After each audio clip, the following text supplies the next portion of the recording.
एक समय की बात है कि एक राजा था जिसको अपने शिकार को मारने की बजाय उसका पीछा करने में बहुत आनंद आता था। वह कभी भी जंगल में जाकर अपने बाज और कुत्तों के साथ अपना कैंप लगा लेता और फिर शिकार में उसको हमेशा ही कामयाबी मिलती। मगर एक बार कुछ ऐसा हुआ कि उसको कोई शिकार नहीं मिला। हालांकि सुबह से वहां हर दिशा में कोशिश कर चुका था। जब शाम होने लगी तो वहां घर लौटने लगा तो उसको एक बौना या एक जंगली आदमी दिखाई दे गया। वहां उसके आगे आगे दौड़ा जा रहा था। राजा ने तुरंत ही अपने घोड़े को एड़ लगाई और उस बौने का पीछा किया और उसको पकड़ लिया। इस अचानक पकड़े जाने से उसको बहुत आश्चर्य हुआ। वहां एक ट्रॉल जैसा छोटा और बदसूरत था और उसके बाल तिनकों की तरह खड़े हुए थे। पर राजा ने उससे हर तरीके से कुछ भी बात करनी चाहिए, पर वह कुछ नहीं बोला, एक शब्द भी नहीं। एक तो राजा को सारा दिन कोई शिकार नहीं मिला था, तो वह वैसे ही बहुत दुखी था। और जब इस बौने ने इसको कोई जवाब नहीं दिया तो राजा को बहुत गुस्सा आ गया। उसने अपने आदमियों को उस जंगली आदमी को पकड़ने का हुक्म दिया और उसकी ठीक से देखभाल करने के लिए कहा ताकि वह कहीं बचकर ना भाग जाए। उसके बाद राजा घर आ गया। राजा के उन आदमियों ने जो उसको पकड़ कर लाए थे राजा से कहा, राजा साहब, आप इस आदमी को अपने दरबार में ही रख ले ताकि लोग इसको देखकर आपकी तारीफ कर सके कि आप कितने ताकतवर आदमी हैं। इसके अलावा आप ही उसके ऊपर पहरा रखें ताकि वह कहीं भाग न सके, क्योंकि यहाँ हमें बहुत ही चालाक और निर्दयी किस्म का आदमी लगता है।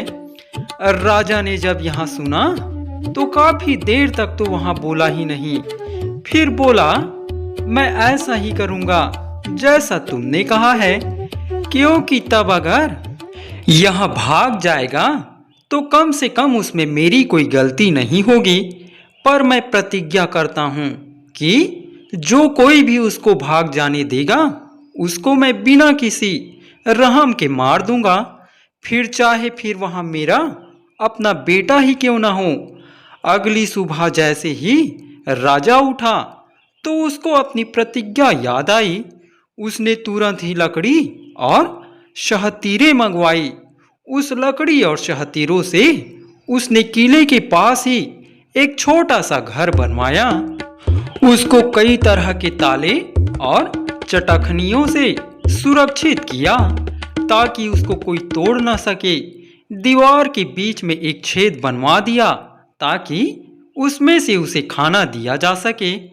जब सब कुछ तैयार हो गया तो राजा उस बौने को उस मकान में ले गया। वहां उसको रखकर घर आ गया। उस घर की चाबी उसके अपने पास थी।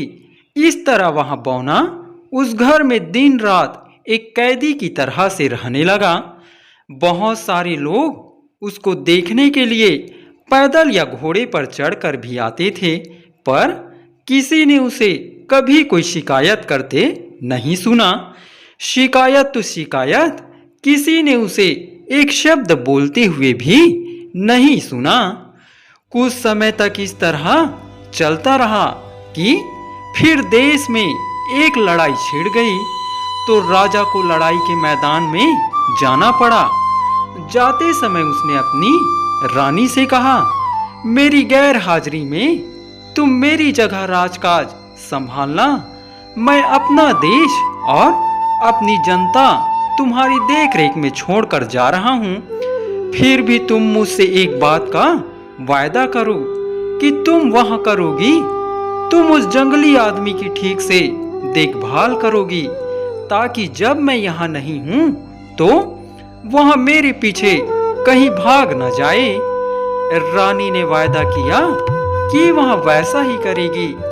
राजा ने उसे उस घर की चाबी दे दी और अपनी बड़ी सी सेना लेकर समुद्र के रास्ते होकर अपने जहाज दूसरे देश की तरफ खे दिए। राजा और रानी के केवल एक ही बच्चा था, एक राजकुमार जो अभी उम्र में तो बहुत छोटा था पर होशियार बहुत था। अब एक दिन ऐसा हुआ कि वहां बाहर खेल रहा था कि खेलते खेलते वहां उस जंगली आदमी के घर की तरफ निकल आया। वहां सोने के एक सेब के साथ खेल रहा था और फिर कुछ ऐसा हुआ कि उसका सोने का सेब उस मकान की खिड़की से होकर उस मकान के अंदर जा पड़ा। जंगली आदमी तुरंत ही वहां आया और उसने उसका सेब वापस उसको फेंक दिया। छोटे बच्चे को यहाँ एक खेल जैसा लगा तो उसने वहां सेब फिर से मकान के अंदर फेंक दिया। जंगली आदमी ने भी वहां सेब फिर से उसको वापस फेंक दिया। यह खेल कुछ देर तक चलता रहा। सारा खेल खुशी खुशी चलता रहा कि उसका अंत बुरा हो गया। एक बार जब राजकुमार ने वहां सेब उस मकान के अंदर फेंका तो उस आदमी ने उसको वहां वापस नहीं फेंका। वहां सेब उसने रख लिया और वहां उसको किसी तरह भी वापस ना दे। उससे कई बार विनती की गई और कई बार धमकी दी गई, कोई चीज काम नहीं कर रही थी। तो राजकुमार ने रोना शुरू कर दिया। उस समय उसने राजकुमार से कहा, तुम्हारे पिता ने मुझे बंदी बनाकर मेरे साथ बुरा किया। अब तुम अपना यहाँ सोने का सेब मुझसे कभी वापस नहीं ले पाओगे जब तक कि तुम मुझे इस घर में से बाहर नहीं निकालोगे। राजकुमार बोला, मैं तुम्हें बाहर कैसे निकाल सकता हूँ?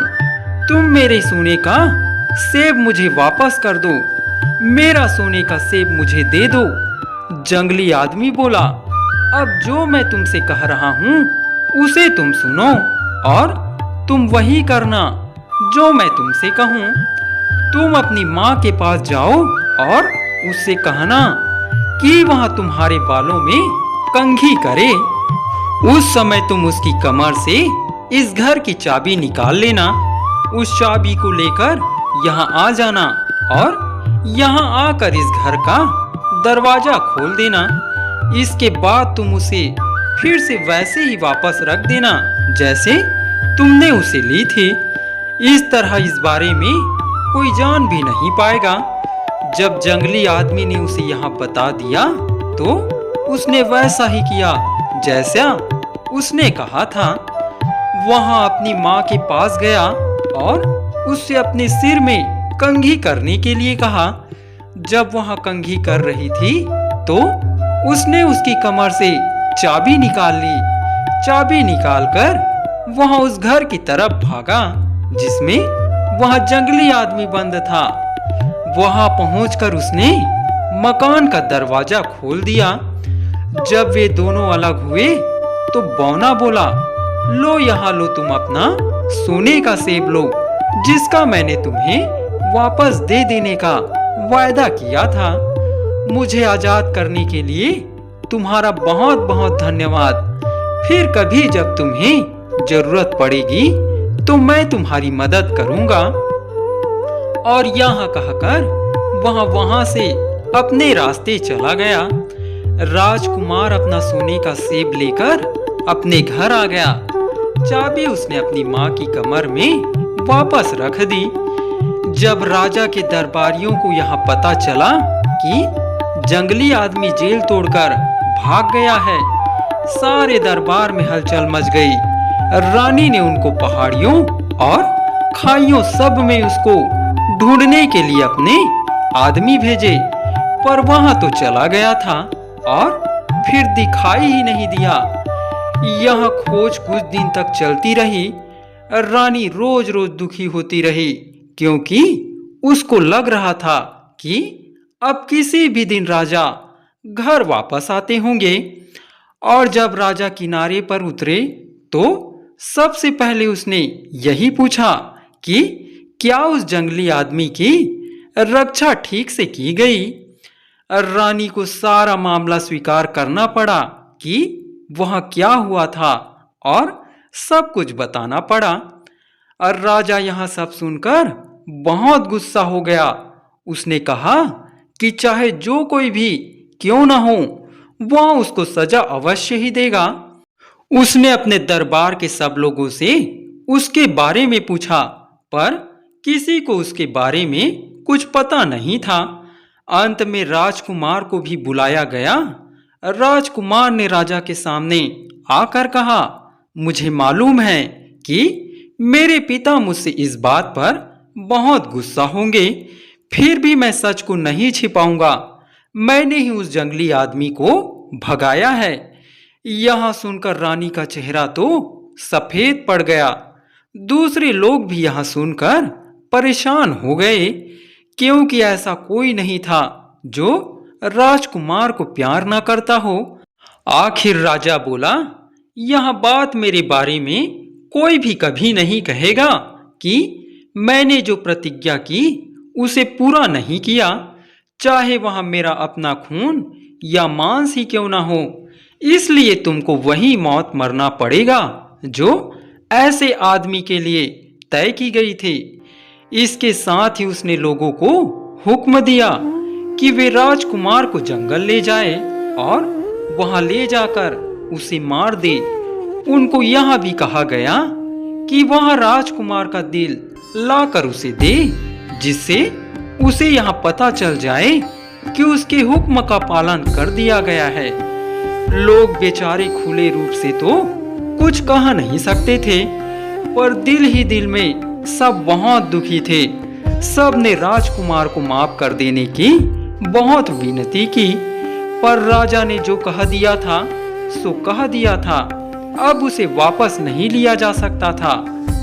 उसके नौकर चाकर तो उसके हुक्म को टालने की हिम्मत ही नहीं कर सकते थे। सो उन्होंने राजकुमार को अपने बीच में लिया और जंगल की तरफ चल दिए। जब वे जंगल में काफी दूर तक चल लिए तो उन्होंने एक सुअर चराने वाला सुअर चराता हुआ दिखाई दिया। तो उनमें से एक आदमी ने दूसरे से कहा, मुझे यह ठीक नहीं लगता कि हम राजा के बेटे के ऊपर हाथ उठाए।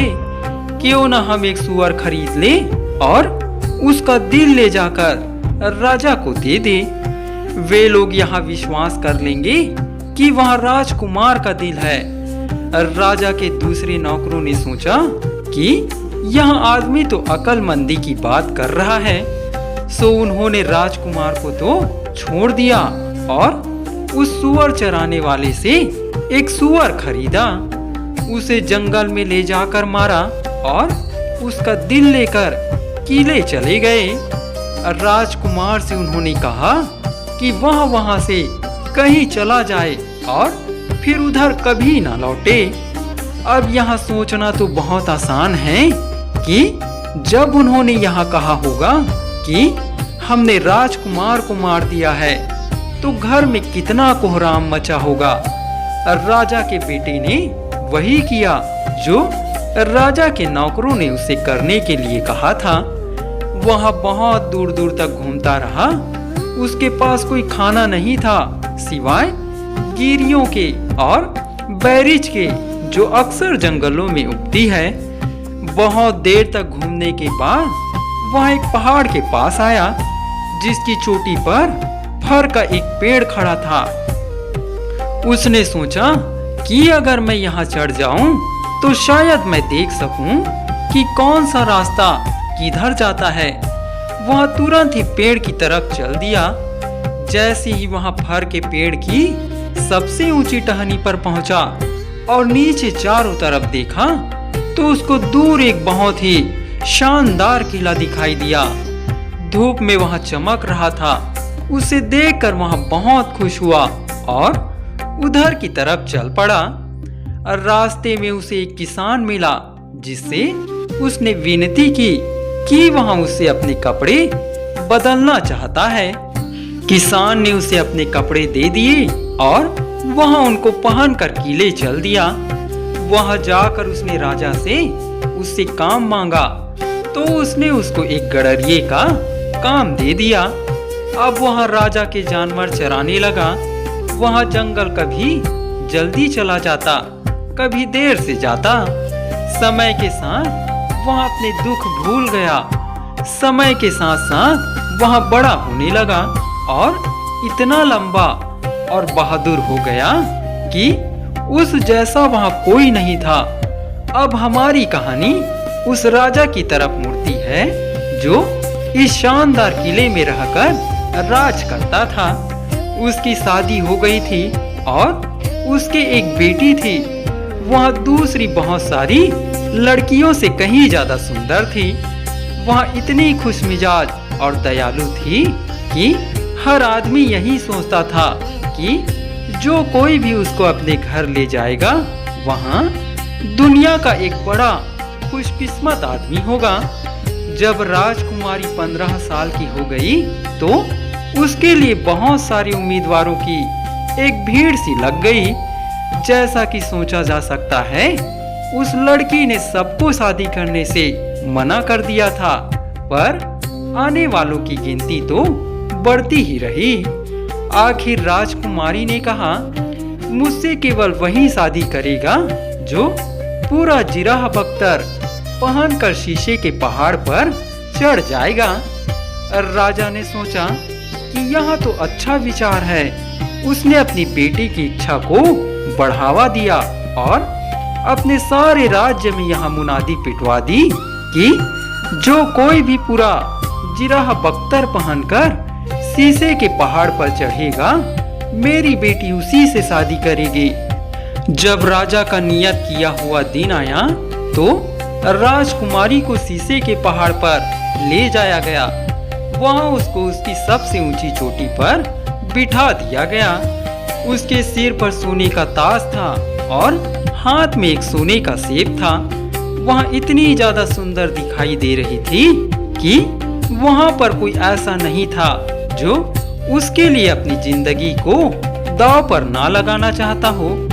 पहाड़ी के नीचे उससे शादी करने वाले उम्मीदवार अपने चमकदार जिराह बख्तर पहने अपने घोड़ों पर सजे खड़े हुए थे। उनके जिराह बख्तर धूप में सोने जैसे चमक रहे थे।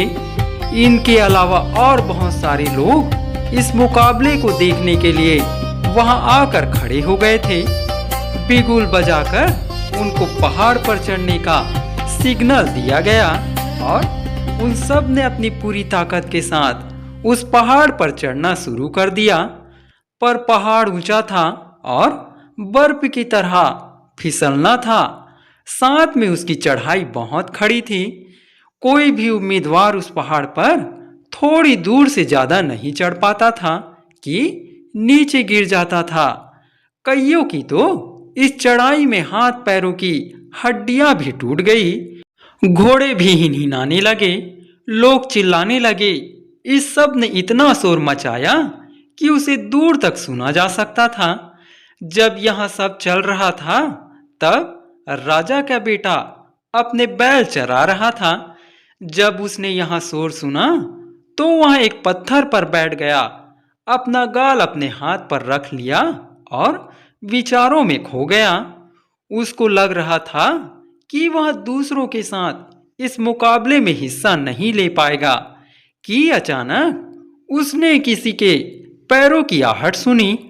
आहट पर उसने अपना सिर उठाकर ऊपर देखा तो वह जंगली आदमी वहां खड़ा था, जिसको एक बार उसने अपने पिता के घर से आजाद किया था और जिसकी वजह से वह आज यहाँ इस हाल में था। वहां बोला, उस दिन के लिए तुम्हारा धन्यवाद, और तुम यहाँ अकेले दुखी से क्यों बैठे हो? राजकुमार बोला, मेरे पास कोई और चारा नहीं है सिवाय इसके कि मैं दुखी और नाखुश बैठा हूँ।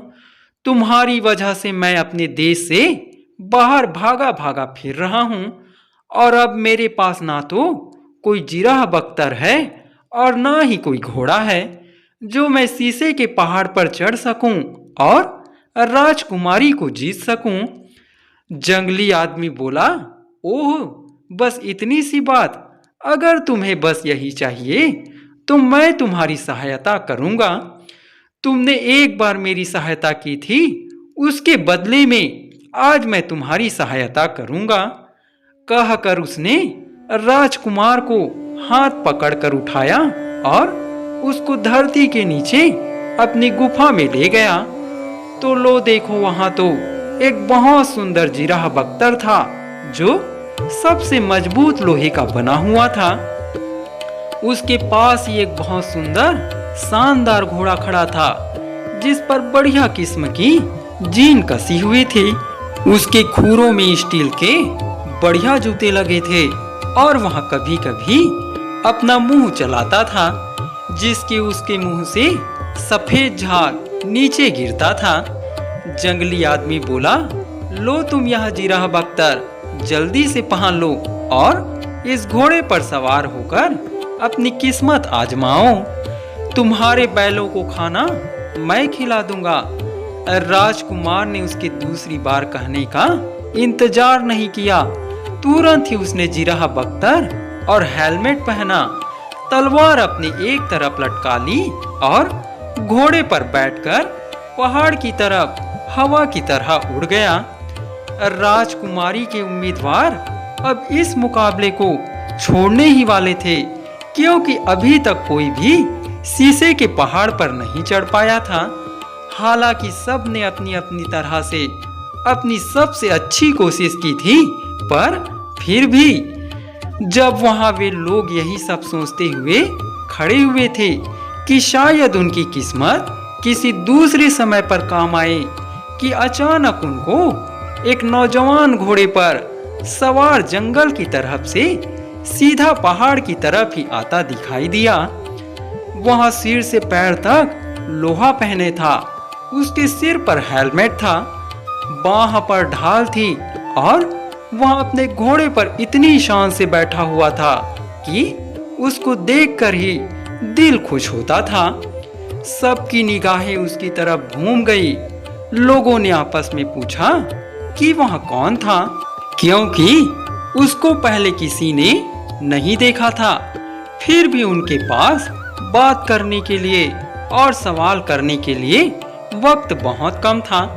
जैसे ही उसने जंगल पार किया, उसने अपने घोड़े को एक चाबुक मारा और सीधा शीशे के पहाड़ पर चढ़ गया। वह एक साथ ही उस पर नहीं चढ़ गया, बल्कि जब वह बीच चढ़ाई पर पहुंचा तो वह वहां से नीचे उतर आया। इससे उसके घोड़े के खुरों से चिंगारियां निकलने लगे। नीचे उतरकर वहां फिर जंगल की तरफ चला गया और वहां जाकर ऐसे गायब हो गया जैसे चिड़िया फुर्र हो जाती है। यह देखकर लोगों को कितनी खुशी हुई होगी, यह आसानी से सोचा जा सकता है। वह कोई भी ऐसा नहीं था जो उस नाइट की तारीफ ना कर रहा हो। सब यही कह रहे थे कि उन्होंने इतना बहादुर नाइट पहले कभी नहीं देखा। समय गुजरता गया। राजकुमारी के उम्मीदवारों ने सोचा कि वे फिर से उस पहाड़ पर चढ़ने की कोशिश करें। सो राजा की बेटी एक बार फिर से अपने शानदार कीमती कपड़ों में पहाड़ की चोटी पर आकर बैठी। उसके सिर पर सोने का ताज था और हाथ में सोने का सेब था और पहाड़ी के नीचे सब उम्मीदवार अपने चमकदार जिराह बख्तरों में सुंदर घोड़ों पर सवार जमा थे। जब सब तैयार हो गए, तब दौड़ शुरू करने के लिए बिगुल बजाया गया और सब सवार एक के बाद एक उस पहाड़ी पर चढ़ने लगे। पर सब पहले की ही तरह से हुआ। पहाड़ी ऊंची थी, बर्फ जैसी फिसलनी थी और बहुत ढालू थी। कोई भी आदमी अपने घोड़ों को उस पर थोड़ी दूर से ज्यादा ऊपर तक नहीं चढ़ा पाया कि लुढ़क गया। इस बीच पहले की तरह से फिर से वहां शोर मचने लगा। घोड़ों के हिनहिनाने का, लोगों के चिल्लाने का, उनके जिराह बख्तरों के आपस में टकराने का। और यहाँ शोर इतना ज्यादा था कि पहले की तरह से यहाँ फिर से जंगल तक पहुंच गया। और जब यह सब यहाँ हो रहा था तो नौजवान राजकुमार अपने बैल चरा रहा था, जो उसका काम था। पर जब उसने शोर सुना तो वह फिर एक पत्थर पर बैठ गया, अपना गाल अपने हाथ पर रख लिया और रोने लगा। उस समय वह राजा की बेटी के बारे में सोच रहा था। उसको लगा कि वह कितना चाहता था कि वह भी उसके मुकाबले में हिस्सा ले। तभी उसको किसी के पैरों की आहट सुनाई दी। आहट सुनकर उसने ऊपर जो देखा तो उसने देखा कि वही जंगली आदमी वहां खड़ा है। वह आदमी बोला, गुड्डे, तुम यहाँ इतने अकेले उदास क्यों बैठे हो? इस पर राजकुमार ने जवाब दिया, मेरे पास दुखी और नाखुश होने के सिवा और कोई चारा ही नहीं है, क्योंकि तुम्हारी वजह से मैं अपने राज्य से निकाल दिया गया हूँ और अब मेरे पास ना तो कोई घोड़ा है और ना ही कोई जिराह बख्तर है जिससे मैं राजकुमारी के लिए मुकाबले में हिस्सा ले सकूं। जंगली आदमी बोला, ओहो, अगर तुम यही चाहते हो तो मैं तुम्हारी सहायता कर सकता हूँ। तुमने एक बार मेरी सहायता की थी, उसके बदले में अब मैं तुम्हारी सहायता करूंगा। कहकर उसने राजा का हाथ पकड़कर उठाया और उसको धरती के नीचे बनी अपनी गुफा में ले गया। वहां असली चांदी का बना एक जिराह बख्तर टंगा हुआ था। वह इतना चमकदार था कि उसकी चमक दूर दूर तक जा रही थी। उसके पास ही एक बर्फ जैसा सफेद घोड़ा खड़ा था जिसके ऊपर जीन कसी हुई थी।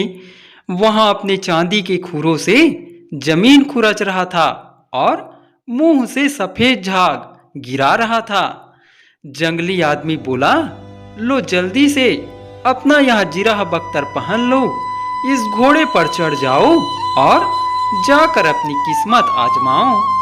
इस बीच तुम्हारी बैल मैं चरा दूंगा। राजकुमार ने उसके दूसरी बार कहने का इंतजार नहीं किया। उसने तुरंत ही अपना जिराह बख्तर पहना, अपनी कमर से तलवार लटकाई, घोड़े पर सवार हुआ, उसकी गर्दन में लगाम डाली, उसे एड़ लगाई और शीशे के पहाड़ की तरह हवा में चिड़िया की तरह उड़ गया। राजकुमारी के लिए जो उम्मीदवार वहां इकट्ठे हुए थे वे सब नाउम्मीद होकर जाने ही वाले थे और यह सोच ही रहे थे कि शायद अगली बार उनकी किस्मत चमक जाए कि तभी उन्होंने जंगल की तरफ से एक नौजवान घुड़सवार आता देखा। वह सिर से पैर तक चांदी से ढका हुआ था। उसके सिर पर हेलमेट था, बाह पर ढाल थी और वह घोड़े पर एक नाइट की शान से बैठा था। उनको लगा कि शायद उन्होंने उससे ज्यादा बहादुर नाइट पहले कभी कोई नहीं देखा। तुरंत ही सबकी आंखें उसकी तरफ घूम गई। लोगों ने देखा कि यह तो वही नाइट था जो पिछली बार आया था, मगर राजकुमार ने उनको आश्चर्य करने के लिए बहुत समय तक नहीं छोड़ा, क्योंकि जैसे ही वह मैदान में आया वहां तुरंत ही पहाड़ पर चढ़ गया। हालांकि वह बिल्कुल ऊपर तक तो नहीं पहुंच सका, पर जैसे ही वह चोटी के पास तक पहुंचा उसने राजकुमारी को बड़ी इज्जत से सिर झुकाया और नीचे उतर आया। नीचे उतरने में उसके घोड़ों के खुरों से चिंगारियां निकल रही थी। उसके बाद वह जंगल की तरफ जाकर तूफान की तरह वहीं गायब हो गया। इस बार लोग पहले से भी ज्यादा खुश थे।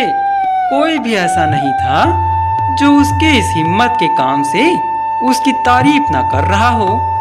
सब इस बात पर एक राय थे कि ऐसा शानदार घोड़ा और ऐसा सुंदर नौजवान उन्होंने पहले कभी कहीं नहीं देखा। फिर कुछ दिन बीत गए। राजकुमारी के उम्मीदवारों ने सोचा कि वे फिर से उस पहाड़ पर चढ़ने की कोशिश करें, सो राजा की बेटी एक बार फिर से अपने शानदार कीमती कपड़ों में पहाड़ की चोटी पर आकर बैठी। उसके सिर पर सोने का ताज था और हाथ में सोने का सेब था। पहाड़ी के नीचे सब उम्मीदवार अपने चमकदार जिराह बख्तों में सुंदर घोड़े पर सवार जमा थे। जब सब तैयार हो गए तब दौड़ शुरू करने के लिए बिगुल बजाया गया और सब सवार एक के बाद एक उस पहाड़ी पर चढ़ने लगे। पर सब पहले की तरह से हुआ। पहाड़ी ऊंची थी, बर्फ जैसी फिसलनी थी और बहुत ढालू थी। कोई भी आदमी अपने घोड़े को उस पर थोड़ी दूर से ज्यादा ऊपर तक नहीं चढ़ा पाया कि लुढ़क गया। इस बीच पहले की तरह से फिर से वहां शोर सुनाई देने लगा, घोड़ों के हिनहिनाने का, लोगों के चिल्लाने का, उनके जिराह बख्तरों के आपस में टकराने का। और यह शोर इतना ज्यादा था कि पहले की तरह से यह फिर से जंगल तक पहुंच गया। और जब यह सब यहाँ हो रहा था तो नौजवान राजकुमार अपने बैल चरा रहा था, जो उसका काम था। पर जब उसने शोर सुना तो वह फिर एक पत्थर पर बैठ गया, अपना गाल अपने हाथ पर रख लिया और रोने लगा। उस समय वह राजा की बेटी के बारे में सोच रहा था। उसको लगा कि वह कितना चाहता था कि वह उस मुकाबले में हिस्सा ले। तभी उसको किसी के पैरों की आहट सुनाई दी। आहट सुनकर उसने ऊपर जो देखा तो उसने देखा कि वही जंगली आदमी वहां खड़ा है। वहां आदमी बोला, गुड्डे, तुम यहाँ इतने अकेले उदास क्यों बैठे हो? इस पर राजकुमार ने जवाब दिया, मेरे पास दुखी और नाखुश होने के सिवा और कोई चारा ही नहीं है, क्योंकि तुम्हारी वजह से मैं अपने राज्य से निकाल दिया गया हूँ और अब मेरे पास ना तो कोई घोड़ा है और ना ही कोई जिराह बख्तर है जिससे मैं राजकुमारी के लिए मुकाबले में हिस्सा ले सकूं। जंगली आदमी बोला, ओहो, अगर तुम यही चाहते हो तो मैं तुम्हारी सहायता कर सकता हूँ। तुमने एक बार मेरी सहायता की थी, उसके बदले में अब मैं तुम्हारी सहायता करूँगा। कहकर वह उसको हाथ पकड़कर जमीन के अंदर बनी अपने गुफा में ले गया। वहां उसके पास एक बहुत सुंदर खालिश सोने का बना हुआ जिराह बख्तर था, जो इतना चमक रहा था कि उसकी चमक की रोशनी बहुत दूर दूर तक जा रही थी। उसके बराबर में ही एक शानदार घोड़ा खड़ा था, जिस पर जीन कसी हुई थी।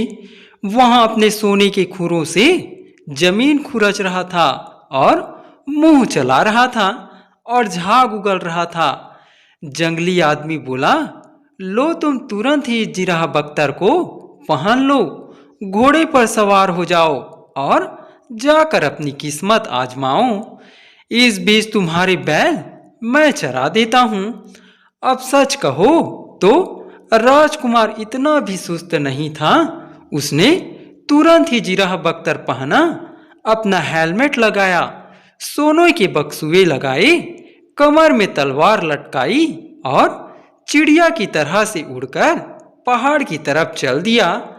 राजकुमारी के लिए जो उम्मीदवार वहां इकट्ठे हुए थे, वे सब ना उम्मीद होकर जाने वाले ही थे, क्योंकि अभी तक किसी ने भी इनाम नहीं जीता था और यहाँ सोच ही रहे थे कि अगर इस बार ना सही, शायद अगली बार उनकी किस्मत चमक जाए। कि तभी उन्होंने जंगल की तरफ से एक नौजवान घुड़सवार आता देखा। सबका ध्यान उधर चला गया।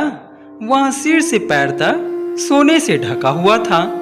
उसके सिर पर हेलमेट था, बाह पर ढाल थी और वह एक बहुत ही शानदार घोड़े पर एक नाइट की शान से बैठा था। उनको लगा कि शायद उससे ज्यादा बहादुर नाइट उन्होंने पहले कभी कोई नहीं देखा था। तुरंत ही सबकी आंखें उसकी तरफ घूम गई। लोगों ने देखा कि यहाँ तो वही नाइट था जो पिछली बार आया था। इस बार वहाँ सारा का सारा सोने से ढका हुआ था। ऊपर से लेकर नीचे तक उसका सोने का हेलमेट था, सोने का जिरह बख्तर था, उसकी बाह पर सोने की ढाल थी और उसकी कमर से सोने की तलवार लटक रही थी। वह इतनी शान से घोड़े पर बैठा था जैसा कि दुनिया भर में कोई और नहीं बैठ सकता था। मगर राजकुमार ने उनको आश्चर्य करने के लिए बहुत समय तक नहीं छोड़ा, क्योंकि जैसे ही वह मैदान में आया, वह तुरंत ही बिजली की सी तेजी के साथ पहाड़ पर चढ़ गया और सीधा पहाड़ की चोटी पर पहुंच गया। उसने राजकुमारी को बहुत ही नम्रता से सिर झुकाया और उसके सामने घुटनों के बल बैठ गया। राजकुमारी से उसने सोने का सेब लिया और अपने घोड़े पर बैठकर नीचे उतर आया।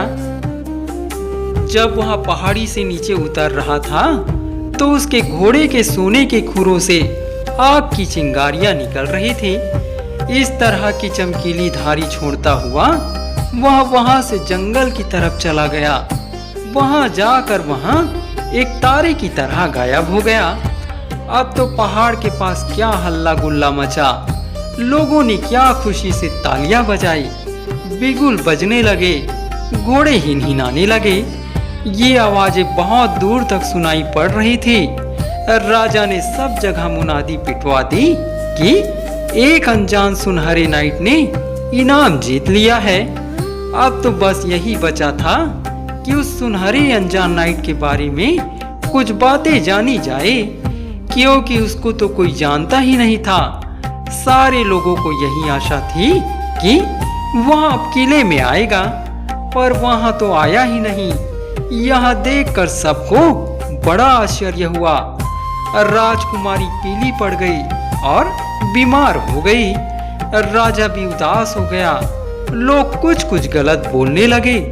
कुछ समय बाद उनकी वे बातें भी खत्म हो गई। एक दिन राजा ने अपने किले में एक बहुत बड़ी मीटिंग की। इस मीटिंग में सबको आना था, चाहे कोई छोटा हो या बड़ा, ताकि राजकुमारी उनमें से अपने आप ही किसी को चुन सके। सारे लोग बहुत खुश थे, क्योंकि उनको राजकुमारी के सामने आने का मौका मिल रहा था।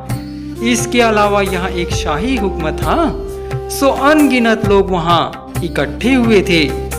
जब वहाँ सब इकट्ठे हो गए तो बड़ी शानो शौकत के साथ राजकुमारी अपने महल से बाहर आई। उसके साथ उसकी दासियां भी थी। वह सारे लोगों के बीच से होकर गई, पर वह कितना भी अपने चारों तरफ ढूंढती, उसको वहां कहीं नहीं मिला जिसको वहां ढूंढ रही थी। जब वह आखिरी लाइन में पहुंची, तब उसने एक आदमी को देखा जो भीड़ से छिपकर बैठा हुआ था। वह एक टोपी पहने बैठा था जो थोड़ी सी आगे को निकली हुई थी, और एक भूरे रंग का शाल पहना हुआ था, जैसी गडरिये लोग पहनते हैं। उससे उसका चेहरा कुछ छिपा हुआ था। उसको देखते ही राजकुमारी उसकी तरफ दौड़ पड़ी।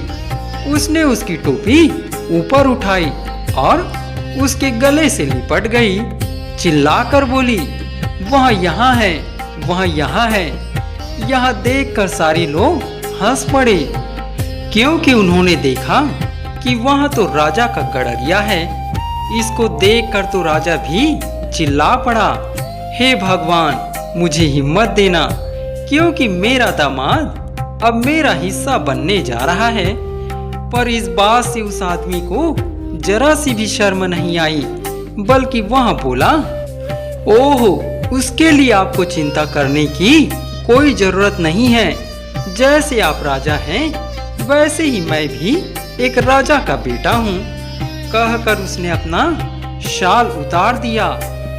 अब उस पर कोई नहीं हंस रहा था, क्योंकि अब वहाँ भूरे गडरिये की बजाय एक सुंदर राजकुमार खड़ा था, जो अपने हाथ में राजकुमारी का दिया हुआ सोने का सेब लिए ऊपर से लेकर नीचे तक सोने से ढका हुआ था।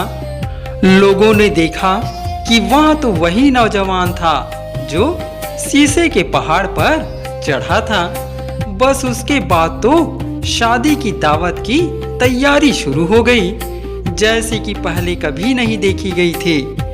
राजकुमार की शादी राजकुमारी के साथ बड़े धूमधाम से हो गई और उसको राजा का आधा राज्य भी मिल गया।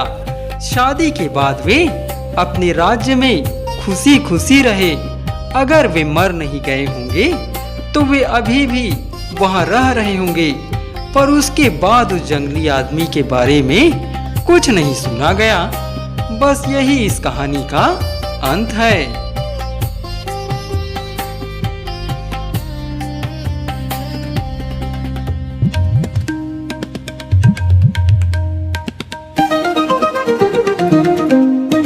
Thank you.